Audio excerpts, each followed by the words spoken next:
Saudara, 80% kasus positif COVID-19 didominasi oleh kasus positif tanpa gejala. Oleh karena itu, antisipasi dan waspada tetap harus ditingkatkan. COVID-19 sampai saat ini masih tinggi penyebarannya.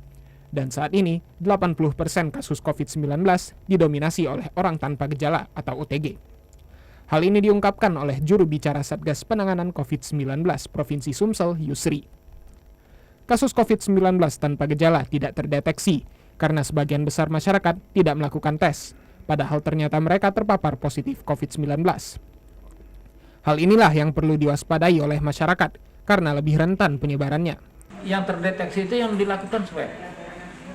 Sekarang yang dilakukan swab itu adalah yang kontak bergejala, sementara yang tidak bergejala tidak dilakukan swab.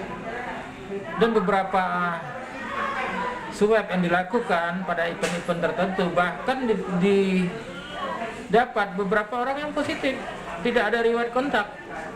Itu artinya penularan di masyarakat, penularan yang di tingkat komunitas sudah terjadi. Masyarakat dihimbau untuk tetap menerapkan protokol kesehatan, seperti menggunakan masker dan menghindari kerumunan, agar terhindar dari penularan COVID-19. Arwi Rahman, TVRI Sumsel melaporkan.